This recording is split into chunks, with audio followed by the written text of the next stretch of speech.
محترم علی ناصر رضوی صاحب، میں سوچتا تھا کہ آپ اتنے عرصے سے اسلام آباد کیوں؟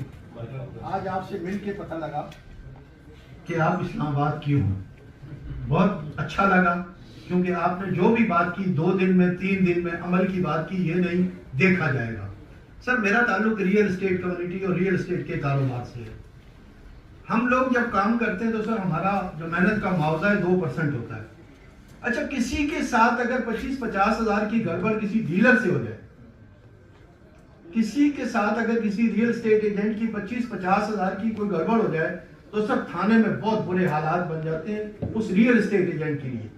لیکن اگر کوئی ہمارے ایک محنت کا معاوضہ کھا جائے تو سر تھانے کہتے ہیں ہم بے بس ہیں، ہم کچھ نہیں کر سکتے۔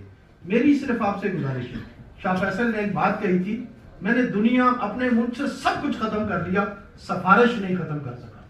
سر تھانے میں آپ یہ نہ کہیں کہ کوئی جانا چاہتا ہے یا نہیں جانا چاہتا۔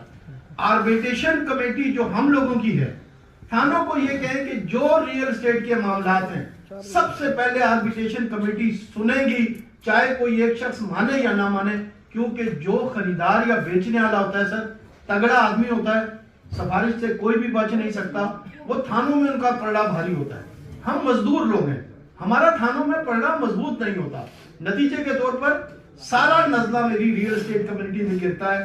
آپ آربیٹریشن کمیٹیوں کو اسلام آباد اسٹیٹ ایجنٹ کے اندر، تاجروں کے اندر، چیمبر کے اندر مکمل اختیار دیں اور ان کے فیصلوں کو پولیس سٹینڈ بھی کرے اور اس کو آنر بھی کرے، تو سر آپ کے تھانوں کا 50% ووٹ بھی ختم ہو سکتا ہے اور اسلام آباد میں اسلام آباد پولیس کی عزت بھی بڑھ سکتی ہے۔ اور آپ نے ایک بات کہی کہ جی ٹریفک کے لیے، سر جی F8 کا جو آپ کا ٹریفک آفس تھا وہ بالکل آپ کے پوزیشن میں خالی ہے، وہاں پہلے بھی ڈرائیونگ ٹیسٹ ہوتے تھے۔